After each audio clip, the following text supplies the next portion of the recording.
Okay. So hopefully we can take these measurements and this concept and these ideas and start to see how they work when the head's moving around, right? In profile, give yourself another nice big circle.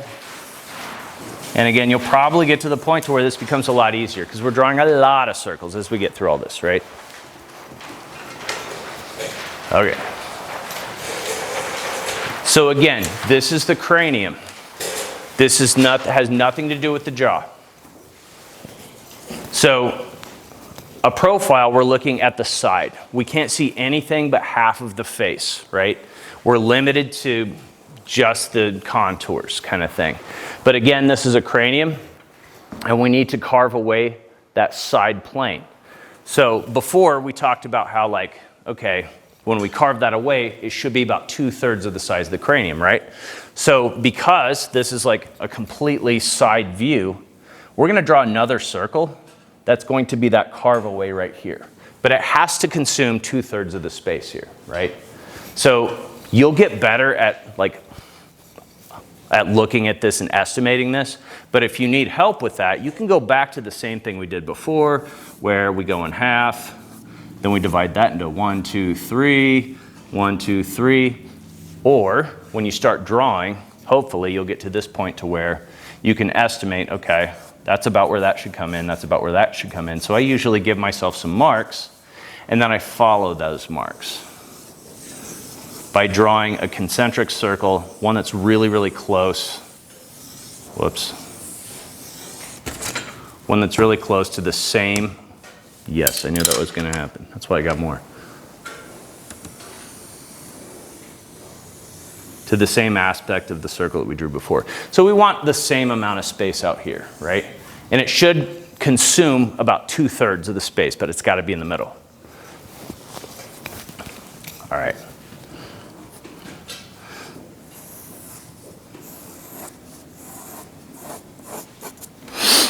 Okay, so with this being the side of the head, right, we're going to introduce a couple of new things here, an X and a Y axis, right? So again, algebra, sorry. Like in algebra, a Y axis is your vertical, right? X axis is going to be your horizontal. So think about a Phillips head screwdriver. Like when you're screwing that in kind of thing, it depends absolutely on the fact that it's got to be perpendicular. The X and the Y has to be perpendicular, right? So I'm going to draw this dude looking down. So instead of going straight up and down with my Y, I'm going to cut this in half going at an angle.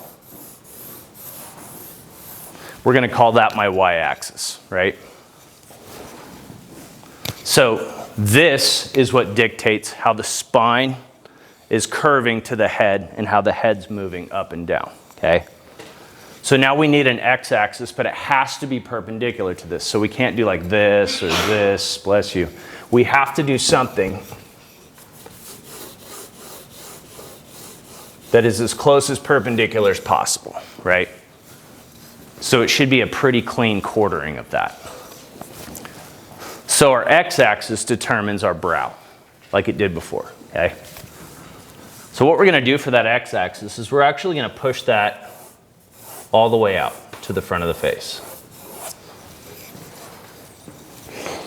Okay, so this is still the cranium. We don't have a jaw yet. Generally speaking, when we create this 1/3, 2/3 thing, we're developing that area where the nose would automatically fit, right?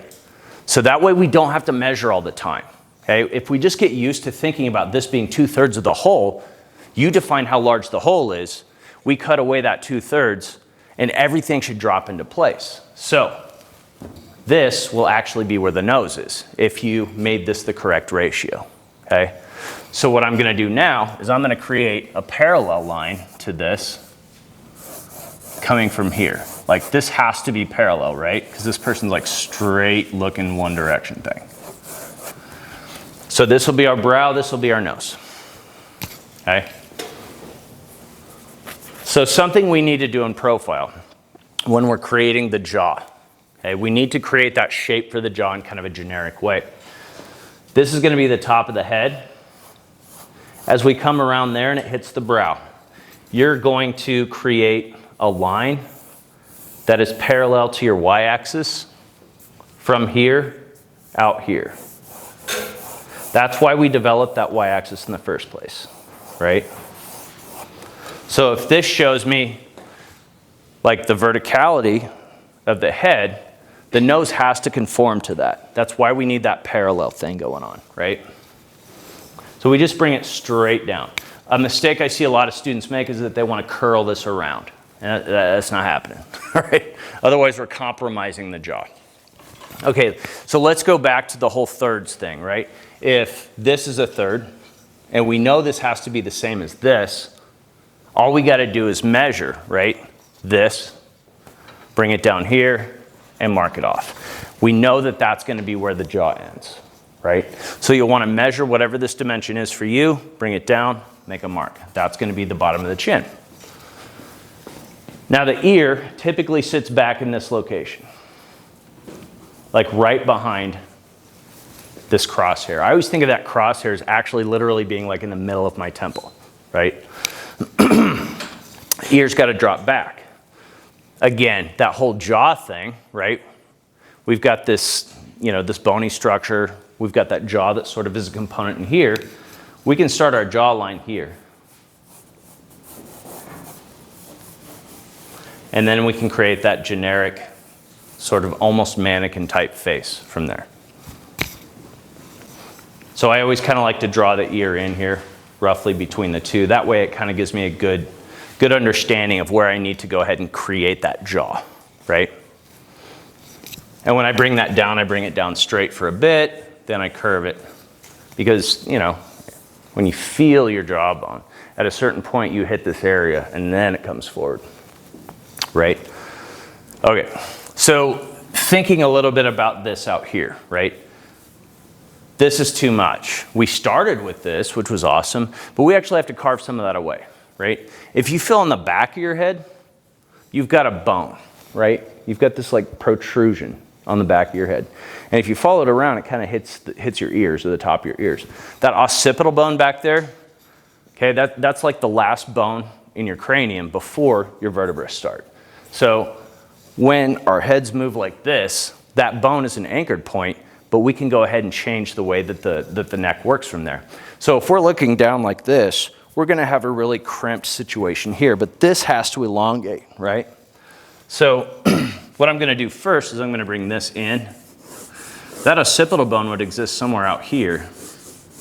I'm going to bring this around so it looks more like a skull, all right? And then what I'm going to do,